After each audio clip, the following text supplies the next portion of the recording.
Hello everyone, I am Baptiste Dupuche from the ClojureDart team, and today we are going to take a look at state management 101 with ClojureDart and Flutter.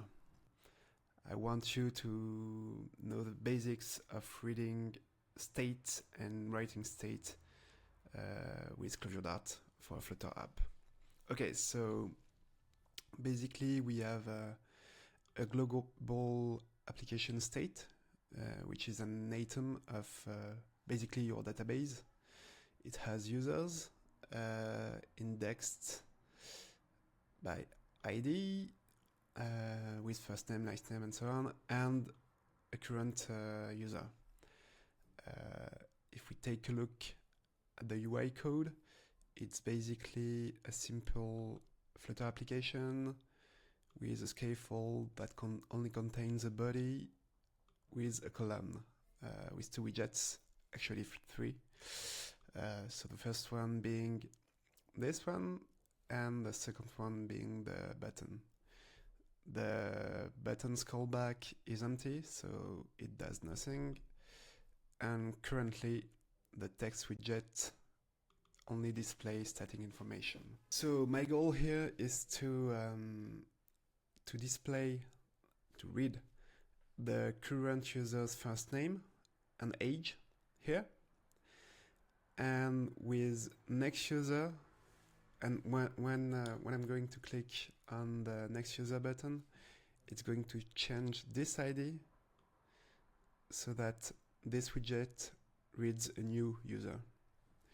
So first, let's read the first user. So it's an item, so I want to deref the item and take a look at the ID, current user ID. Okay, and once I have the ID, I want to deref again, look for users and the ID, and I want to retrieve the first name and age. So first name and age here. Okay.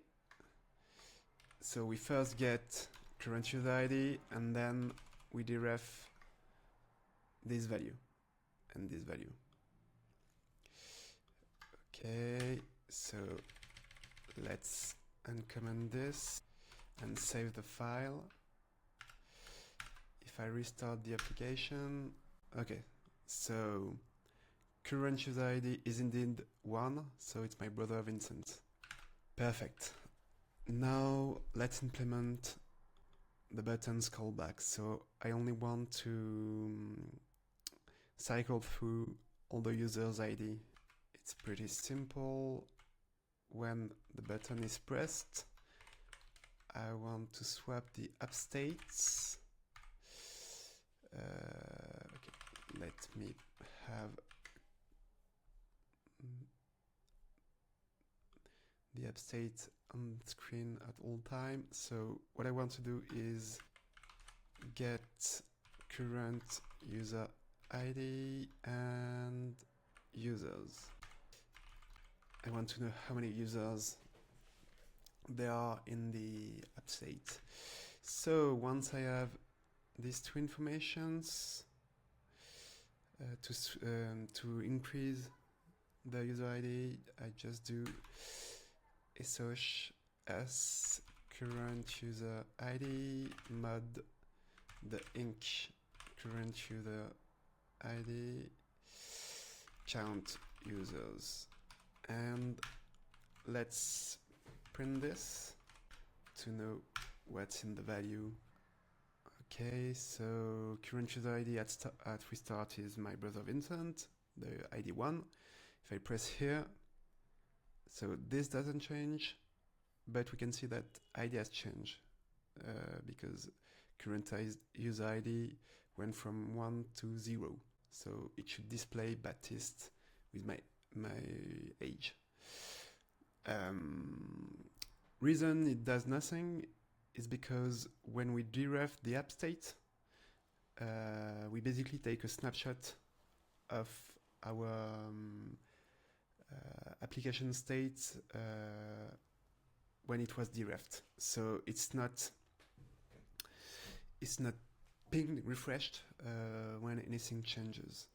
So in ClojureDart there is a library called ClojureDart.Flutter, and this library has basically two macros: frun, which is only used for the main function entry point, and fwidget here,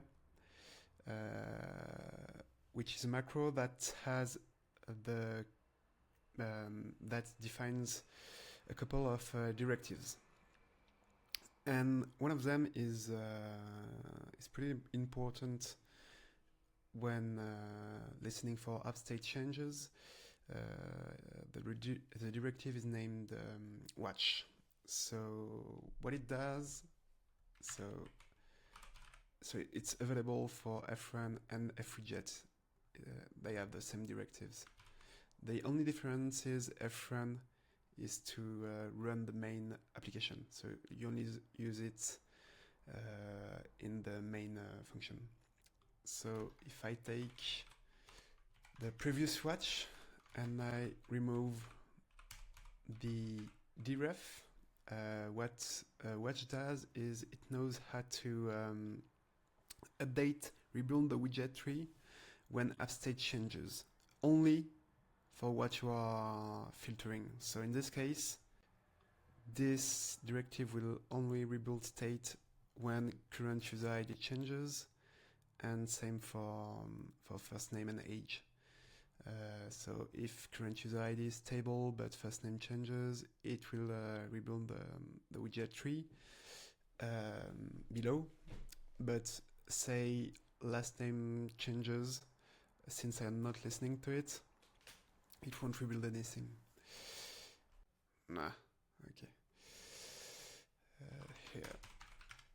Okay, so now if I click on the button, it's going to increase this, at least to switch between the two.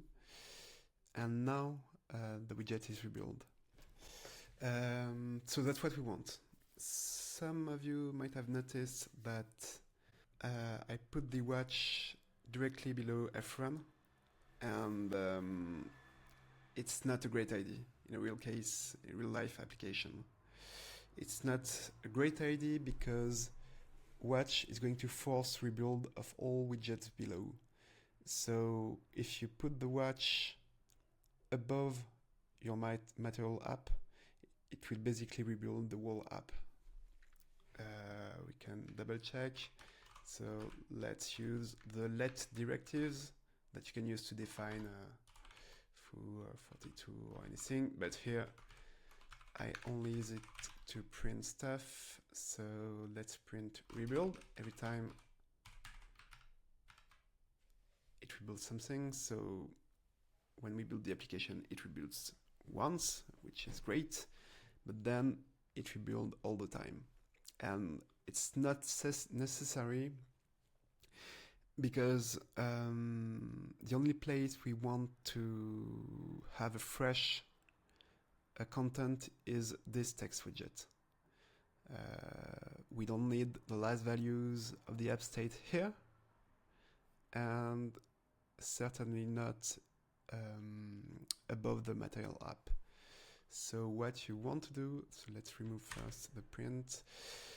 What you want to do is take this watch and put it here, and to prove I'm right, watch after watch.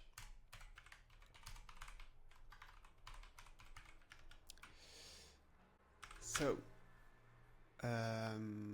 all PR1 are print when I first run the app. Then if I click on the button, only this one is forced to rebuild. So it means that everything below watch is going to be rebuilt, which is good since we are changing current ID value, but everything else is stable. So you won't rebuild other widgets, and you don't need more computing power, and everything is good. Okay, so let's remove prints. Now what we have is a text widget that is updated every time the application state is updated. That's great. And all other widgets are pretty stable. We don't need to read values here to display any value, any dynamic value here. We only swap. That's pretty good. Okay, so let's create a new widget. What I want to do now is be able to change the first name of the current user. So we are going to use a text field. So if we take a look at Flutter's documentation, text field is basically an input text. And so it lets user enter text, great. And what else? It has unchanged and unsubmitted, great. This controller has the selection and the composing region and the text. Okay, yeah, that's basically good. If we take a look at what it looks, let's copy it. Okay, and if we take a closer look at documentation, you want to read what controller exactly does. So controller takes a text editing controller, which is a resource that needs to be disposed, and widget deletion, disposal, and text editing controller is a change notifier. So we're going to see how it's important. And it has basically three properties. Selection that we're not going to use, text, and value. And value is text editing value, and it's for advanced use case, but we are only going to use text. So to create a text editing controller, we only need a text. Okay, so I want a text field. I think I had this one was looking nice, so here. So I want a text field. We don't need to appear anything.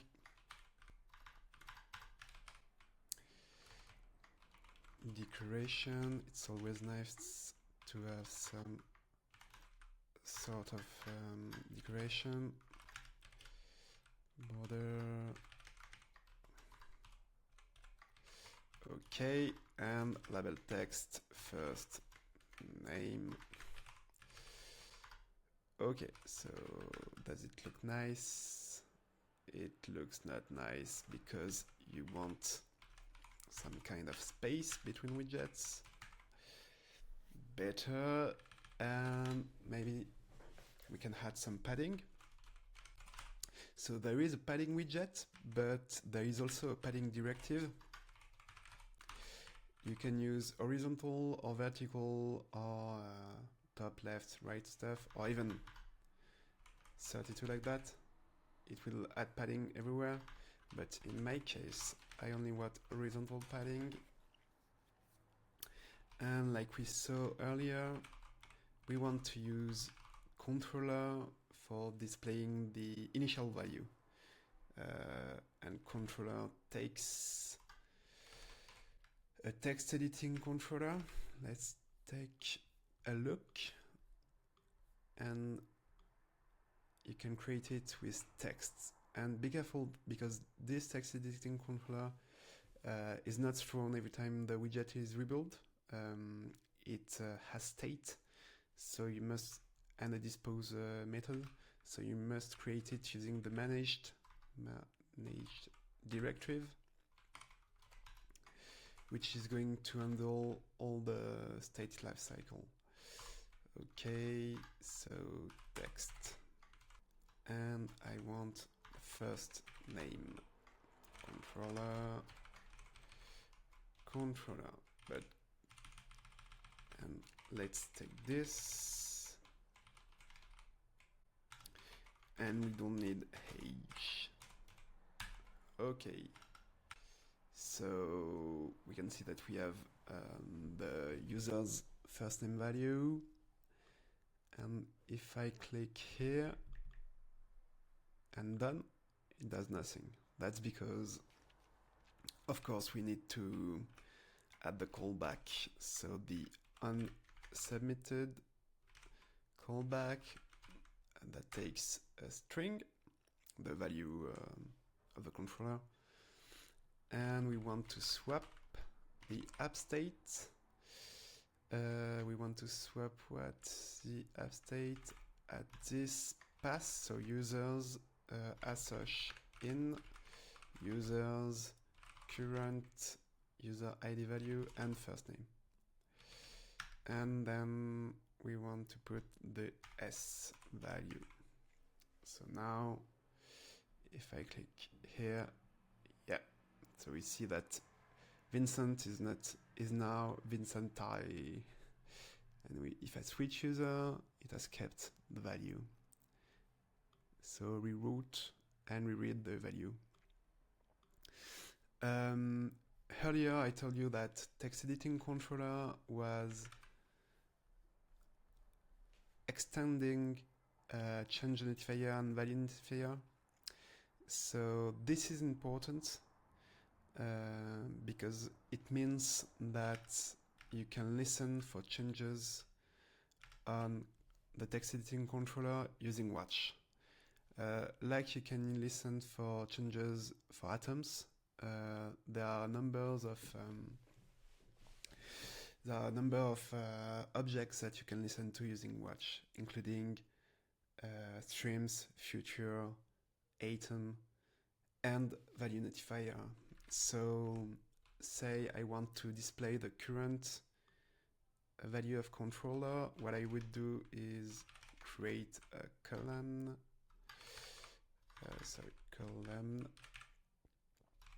with main axis size and main axis size minimum, and first children would be the existing text field, and then we could have some space, and then we could have simply a text. And what I want to do here is listen with watch to controller and bind it to text TEV. Why TEV? Because we can see that the value identifier has a text editing value as a type parameter, and if we click on text editing value, it's an object that basically has the text, the selection, some properties that you could use, you can listen to. So if I want to listen to the text property of TEV, yeah. So now if I change the text, see, it's going to display the live value of the controller, but not here, which is the app state value. But since I have not submitted yet, it's not the value that you see here. But this one is the live value of the controller.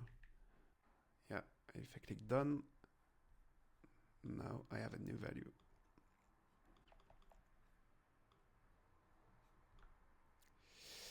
So we've seen how we can read from an application state and how we can write to the application using the classical swap.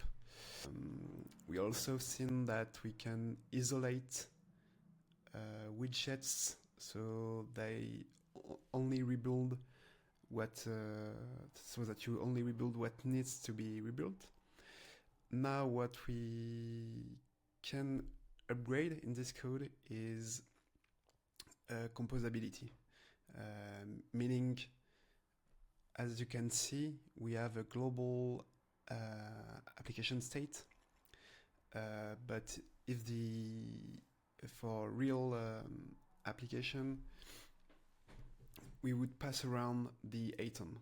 and that might not be a great design. So what you can do here is that the very root of your application, you can bind a value. So you bind anything you want. In our case, I want to bind to my app state, let's say, the atom, but I could bind 42 also. Once I have my the app state bind to the key my app state, every time I use the get directive, it binds the app state to the my app state local. So what you can do now is extract this widget. Let's call it first widget. And now create first widget. Create a new first widget and then replace and then get my app state and then replace app state with my app state. Okay, and let's, you know what, let's replace every occurrence of app states. Perfect. So now if we look for app state, not my app state, the only occurrence is in the bind and def ones. Okay, so let's restart. Now, if I modify Vincent, we can see that it's working like before, and my app state is indeed, even if we listen to my app state is indeed the proper application state at the global atom. So it opens a new design perspective, like rebinding, for example, on a redefined value, and you can have interesting designs using the bind get pair. I think we are good for an introduction on the application state management course. There are many more interesting subjects to tackle. I will do it in another course. Thanks, bye.